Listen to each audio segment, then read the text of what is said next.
thank you, and I got to go. You got to move on.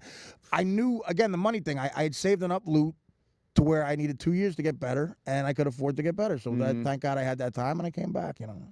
Still here. You obviously felt like shit when you weren't doing drugs, but it seems like you felt like shit when you were. That's the problem. Yeah. It's like you chase that first high. It's never that. Nothing works anymore. Right. So I remember the first time I tried ecstasy. It was like 1992. Some broad comic gave it to me at the comic strip, and I said, my God, they perfected drugs. In a pill, there's every great feeling in one pill. You don't have to go in the store with a key and put shit on a key. And I walked around New York for 8 hours shaking homeless people's hands. Like, how are you, buddy? Like, ecstasy was the perfect name. And then after a while, you need 8 of them and nothing's happening. And it's not working. Right, yeah. Wow. So you spent a lot of time not only in rehab, but in literally mental institutions. I was in a couple of mental homes, yeah. And you said that was like probably amongst the most depressing places you could be. I do a joke. I've been to jail and I've been to mental homes, and you say, like, what would you rather be in? And to me, it's an easy answer. I'd much rather be in jail than a mental home, because in jail, people think logically, and after a while, when you're incarcerated, you just want to have a logical conversation with somebody. Like, here's the difference. In jail, here's how people think. I needed money, so I stole a car. In a mental home, here's how people think. I needed money, so I jerked off at the mall. It's hard to get a good back and forth. Right. You can't really. I just had to get Jesus. I had to get the fuck out of mental homes, man. That was the worst part, because I did time in LA County Jail in the 90s, and that to me was way better than any mental institution. Really? Yeah. Were you kind of accepted as one of the guys in jail? Well, that's a good rap. I was on a show called Mad TV when I got arrested, so even though it was a low-rated show, I was technically a celebrity. Sure. So there's a rule in jail. And I didn't know that at the time, but I'm waiting to get processed. I was handcuffed next to this Mexican kid who had a tattoo of Speedy Gonzalez on his back. It covered his back, and it was beautiful. And I was handcuffed to this kid. He's bleeding from his ankle for 6 hours getting processed, and we talked about the tattoo. And a kid next to him recognized me from the show. And the kid I was, there's Mad TV. A kid I was, the kid I was tattooed to said to me, hey, if you're a celebrity, you get your own cell. I said, you got to be kidding me. He goes, yeah. He goes, you get a red wristband. So I told the guards, and I go, they never heard of the show. And they asked another now kid. You gotta try to It's a convince discussion if I'm a celebrity or not. You're a celebrity. Right. And then they ended up giving me my own cell because of that. So it was better. But I had I showered there a couple of times, and it was brutal. Were you was it a fear thing? Not that you're going to get fucked in the ass or anything. Well, that's always in the back of your mind. Is it? But, I mean, look, I was never more happy to be a fat, ugly guy.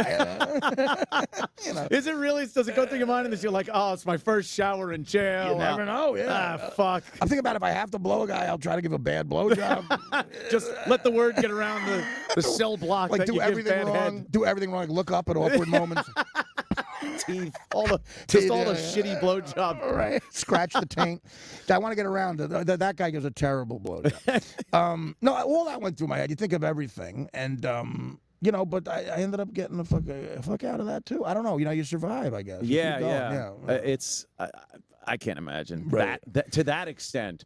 Like, I've tried to steer clear of. Did you ever do a night in jail for anything? DUI? Nothing. Good for you. Knock wood. See, you're not in my league of losers. No. I've just been lucky. I think, especially in my youth. I used to drive around with a can of beer. Right, between my legs. Our generation, we've all done that. Not just drinking and driving, drinking while driving, without any clue. Like, what if I get pulled over right now? Like, where am I going to put this? Oh, you can. My buddy was a cop. My buddy became a cop. We were 22 years old. We drove down Atlantic City. He had the badge.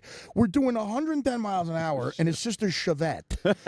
The car's shaking down the Garden State Parkway in broad daylight. We're not only drinking, we're like mixing martinis out the window. Actual drinks. Yeah, there's like lines of Coke on the dashboard. We got pulled over 8 times. He just showed the badge. I'm late for a security job. I goes, all right, take care, And we went, I mean, that, and this generation now, you talk about political correctness. I remember I was dating a young girl. She was in her 20s, and I showed her the movie Arthur with Dudley Moore, and she thought it was a tragedy. It's sad. She goes, is he drinking and driving? When I grew up, this was funny. This was a comedy, right? Yeah, she's like, no, this is a tragic story. I'm like, oh, great. Yeah, different worlds, man. Right. You, I love the story about your bank robbery arrest. Yeah. You really Was that just a defense that you were giving her? No, a I note? got arrested for attempted bank robbery. I was 17 years old. I was with my girlfriend at the time, my high school girlfriend, and she was 18. And she had her mother's car, and she had a bank account at this place, and I didn't have a bank account, but the teller next to her was cute. And on the back, I wrote a hold-up note that was like from a Woody Allen movie, the movie Take the Money and Run, put $50,000 into a bag, act casual. But the first thing it said was, I have a gun. Oh, no. And then I signed my name. I said, thank you for your cooperation, signed Artie Lange. And I gave her. And she saw I have a gun. She turned pale, and she hit the silent alarm. I didn't know that. And I took the note. I said, oh, it's a joke, and I threw it out. And me and my girlfriend drove away. My girlfriend didn't know what happened. We just missed a SWAT team that surrounded the bank, and they were looking for both of us, like a Bonnie and Clyde situation. And they arrested us about 3 hours later. And her old man, I thought, was connected. I think he was connected. He's gone now, but I was scared shit of him. And I didn't know what was going to happen. I was more scared of him than the cops. So I said to the cops, I said, look, whatever happens to me, do not let anything happen to her. I said, I'll do whatever time you want, blah, blah, blah. So I did a couple of nights in jail, and they gave me community service. They knocked it down with disorderly conduct. But the cops found the note. So when I went to juvenile court, all these gang members, these black kids and Elizabeth, are in the back watching the court go down. And the judge reads the note out loud in the courtroom. He goes, Mr. Lange, I have something you wrote here I'd like to read to Oh, no, I have a gun. Put $50,000 in a bag. And it just embarrassed me. Of course. Right. So it got knocked down with disorderly conduct. Then I had to go meet my girlfriend's off-the-boat greenhorn Italian father. And I said, Mr. Pio, I call him Mr. Pio, listen, I had nothing to do with it. He goes, when you rob a bank, take my daughter. And I go, I didn't try to rob a bank. Like, robbing a bank was no problem. That was no problem, Why would but you you don't take the ladies with you. What are you doing? I go, I didn't try to rob a bank. He goes, no, I know you. He goes, you're crazy. You're crazy. I'm like, all right. And then he let me off of that, too, So but you have. How long is your criminal record? Is that? I mean, there seems to be. The first time I got arrested I was 17. Yeah, 17. I've been arrested about 11 times. 11 times. Yeah. Mostly what for drugs? Though, 2 DUIs, that disorderly conduct, a lot of bar fights in my early 20s. Bar fights. Now my buddies got it, not even my fault type of thing. Possession of coke was why I was in L.A. County. Possession of cocaine and taking a swing at a cop. A couple of resistant arrests. And I went along with a buddy once that was breaking and entering in a house. I didn't even know he was doing it. I was in the car. It was like a B&E thing that got thrown out.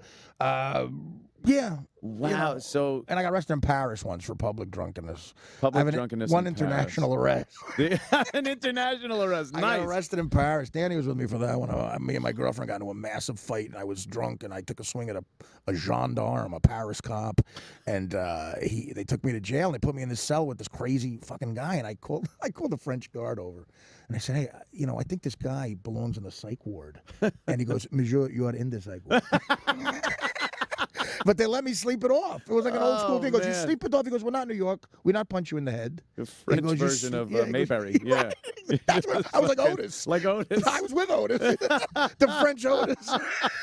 The French Otis. Great. I never thought of that. That's hilarious. Just lets him out. I was with the French Otis. Holy shit. And, he had his own key, locked himself up, and then I got on the, they let me out. He goes, if you sleep it off, in the morning we let you go. And they ripped my shirt off when they arrested me, so they gave me this blue smock thing. And I went out on the Champs-Élysées, like by that Arch of Triumph thing to get back to my... I wish I had video of this. For me, shirtless. 9 a.m. 9 a.m. in Paris. Took me an hour to get a cab. No shit. Yeah. The ugly American. That's exactly what I was. Once again. The ugly fat American. Invading a beautiful country.